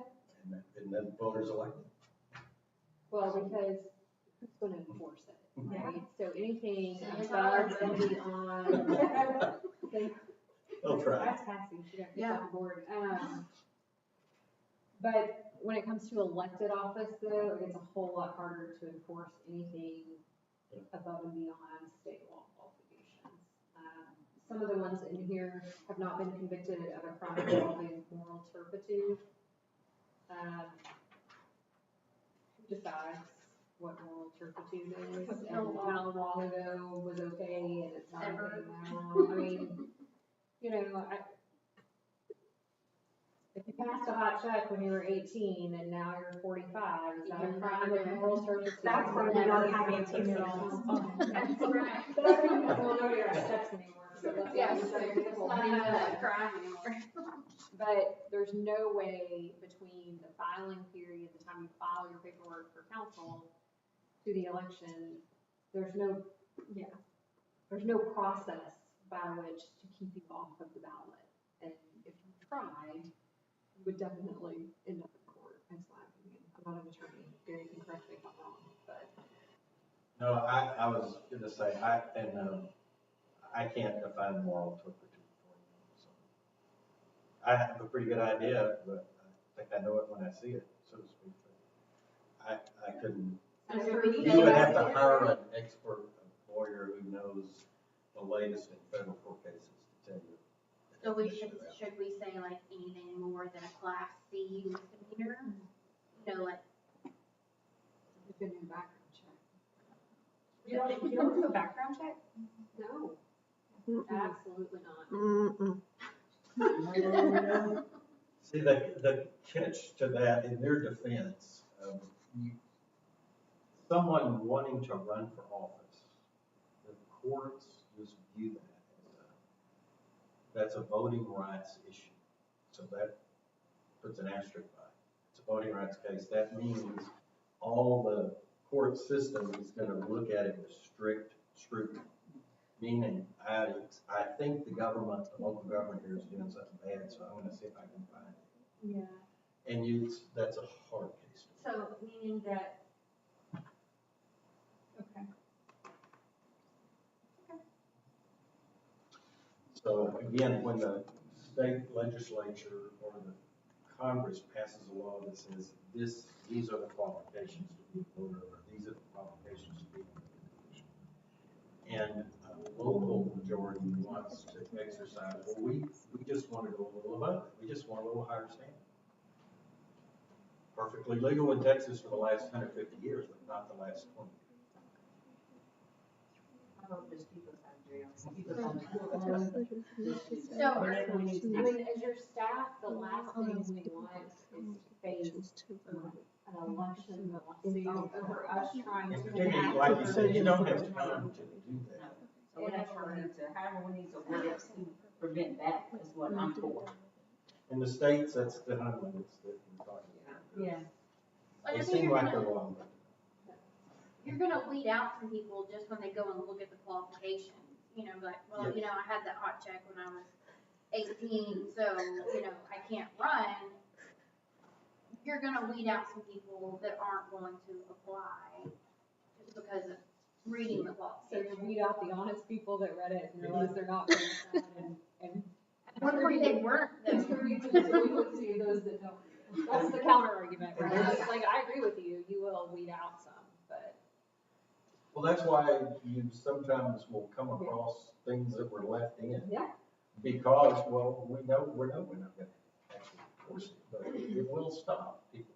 And then the argument to that is, yes, but will it only stop the honest reformed people? Well, or what I don't know, will that's likely the- happen is the opposing candidate is gonna come to your city secretary and say, why did you let this person file for a place on the ballot when they have done this? And you're like, because I can't enforce it. Well, why is it in here? You were on this committee, you just did it before the vote, you know, I mean, it'll quickly become city staff's responsibility or failure to enforce something that's unenforceable. It really puts us in a bad position. In an election, and it looks like your staff is trying to affect the outcome of the election. So what of this is unenforceable of the qualifications?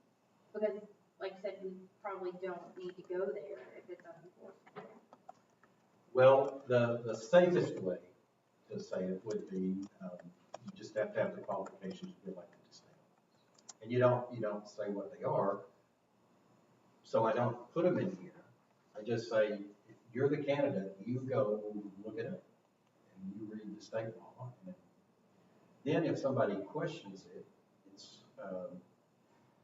it's less complicated to, if the staff doesn't know that answer, they can get an opinion on that pretty quick. There's actually this state agency, and you can call them, they'll tell you. And then you blame them, not the local staff. Yeah. I mean, it's not blame, it's they answered the question. You'll file an injunction in court and.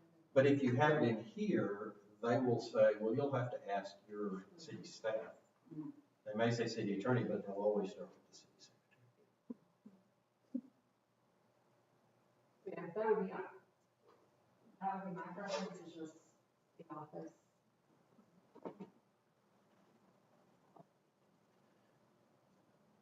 And those aren't very much. Mm-mm. I'm looking at them here.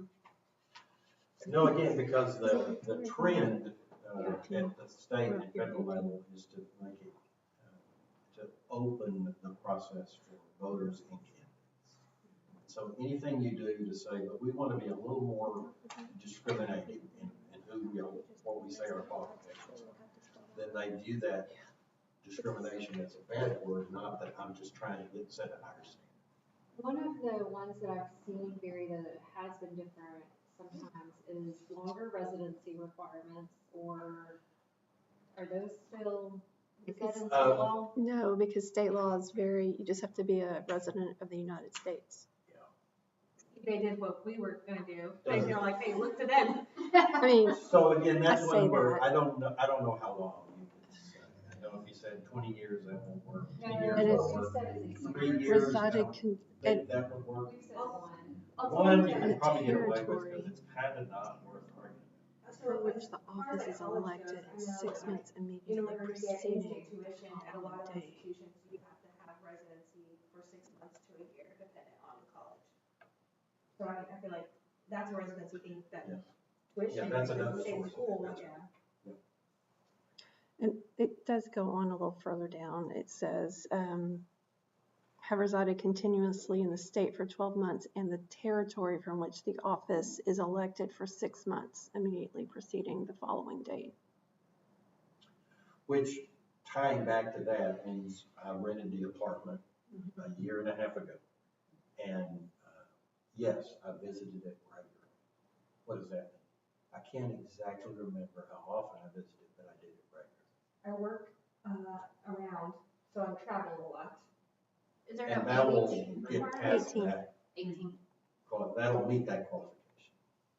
That statement by your And you could be a felon. candidate.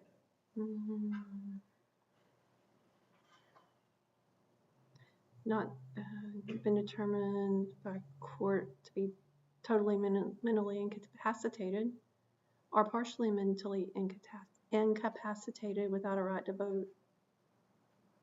It's good Have that not they been. know Which, once upon a time, if a court said that, they wouldn't let you out. But now they might. Yeah. And so, Have not been convicted of a Interesting. felony from which the person has not been pardoned or otherwise released from the resulting disabilities. It's like you've served your sentence, you've done. Yeah, so that would take it to felony and not just immoral perpetuity. But if they've completely served their sentence and they're done, then why would we keep punishing them since they've already paid their debt to society? The jury of their peers. I don't know, why would we? Let's let them run for mayor. They can run all they want. Right, that's the whole point. Yeah, and let the voters The decide. voters decide. It's an effort to empower the voters rather than the local, already elected officials who pass the law. If the voters want to be run by former felons, help them. That's how you. I mean, So that's This is pretty much city government, in whatever. line with our definition, except it's 18, a felony, and they have to live there 12 months? Sorry. a year and a half, I A mean, year and a half. yeah, basically a year and a that half. would extend it even longer. That would extend it, yeah. Well, resided continuously in the state for 12 months and in the territory from which the office is elected for 6 months. So that would shorten it. So that conflicts with your charter. So in the event of a conflict between a state law that says 6 months and a charter that says a year, It's state it's law. not that you're just trying to be better or exercise. You're requiring something that conflicts with state law. But that's for state office. We can set the local office or not? Well, you Or just You- defend it? probably can, and then the person can certainly challenge you on it. And I don't know what the result will be. But those, the reason why the state law says that is because it's in a trend of changing in that direction, which means probably the state courts are doing that, and the federal courts have been doing that for a couple of decades. Even in Texas.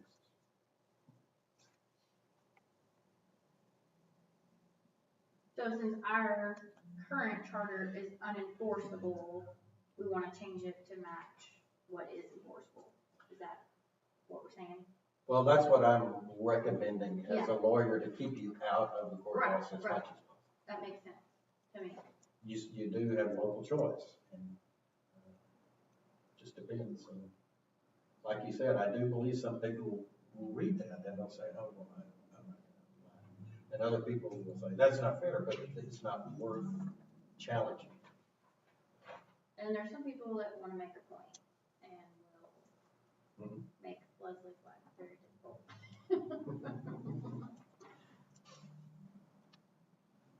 What about the related by marriage? Is that covered by the state one? Sorry, G or H? Yes. And so, well, I don't know what the latest state affinity and consanguinity is, but it's not unusual for charters to put in those types of that, and they do talk about blood and marriage, and they have those charts still where you go out one or two, and those, as far as I know, those are still enforceable, but as long as you're not going out more than at least two. I don't see anything about blood or marriage in state. It's the state. It's so big. Yeah, I don't know how they would do that. I don't know how to do it. Like we would have to keep H if we wanted to If you keep guys it. wanted to keep it, Yeah. I think, because you've got tax deductions. And I'm not familiar with cases in Texas that have challenged that yet. I'm not either. I think we should keep it. H.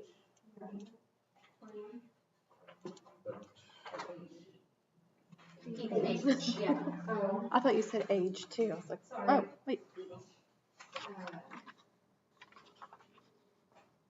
Because this, I feel like Sparks is still so small that if family members ran, that could be. Yeah. We could just have one family take over the council. Oh my God.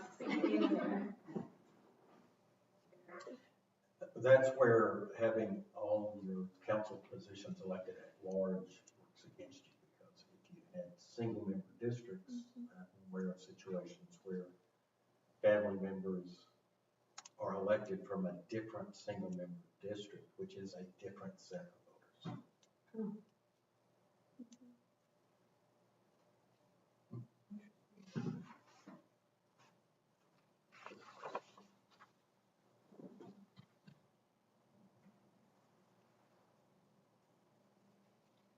Do you think that's a good, I'm very respectful of this time, we kind of set aside 6 to 8 on Monday, so.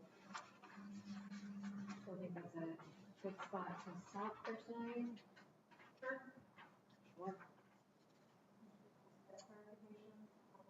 Mm-hmm. Yeah. Yeah, because I'm not sure what, I don't- I just think that maybe if we Yeah. clarify just that one section on the 3.03. 3.03. So we're going to keep Pretty big one. being a resident of the United States. Yes, okay. Are we changing it to be 21? I mean, to be 18 instead of 21?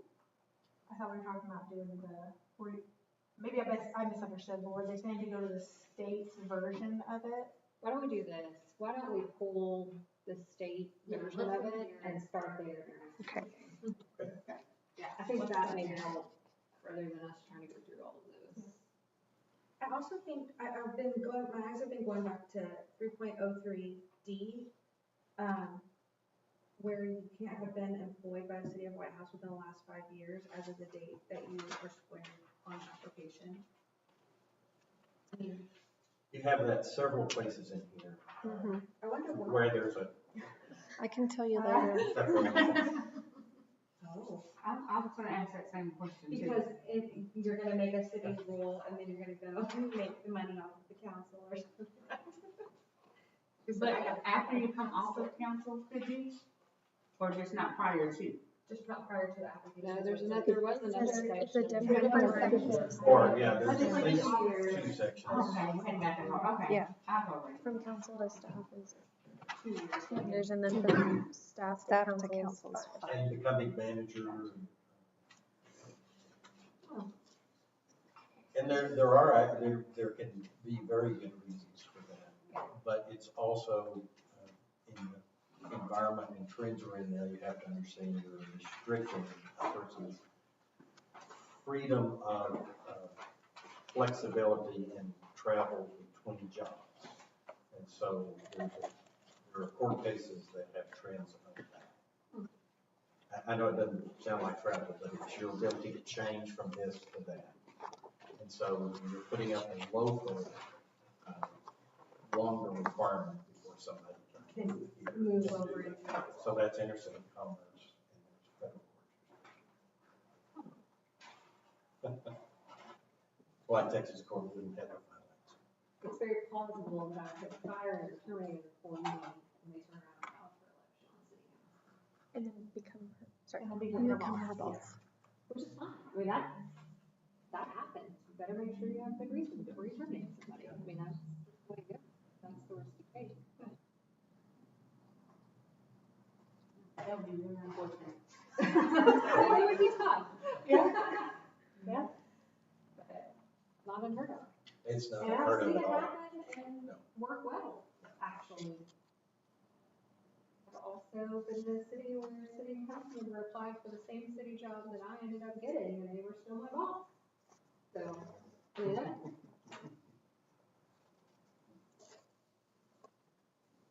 There are all kinds of small things that happen in local government. Because they didn't have that provision in the city council member. Yes, could not.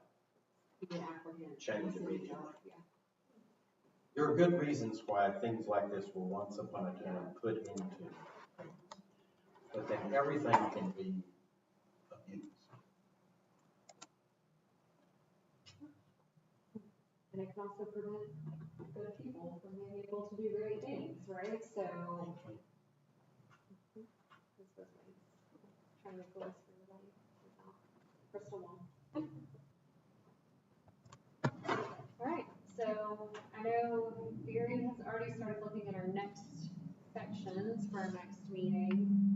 It'll be real detailed when we start getting to the departments, and then that will also lead the conversation back to understanding the council manager form of government. How we talked about that. And we'll have the history kind of process out to you hopefully tomorrow, maybe late tomorrow afternoon before I get a chance to look through it and send it out to you. But, yeah, so it's great discussion, great questions tonight. That's why this is one of my favorite processes, is because it's a lot of good debate and conversation. So don't ever feel like you can't do that. That's what it's here for. And what makes it fun for us local government nerds to kind of hear different perspectives and hear how you end up where you end up on your recommendations. So yeah. Thank you for your time. I know you have a lot of other things, probably more. We really, as staff, appreciate your time and input and thoughtfulness on this, because while it may not impact your daily world, it does ours for sure. So please know that we really appreciate you.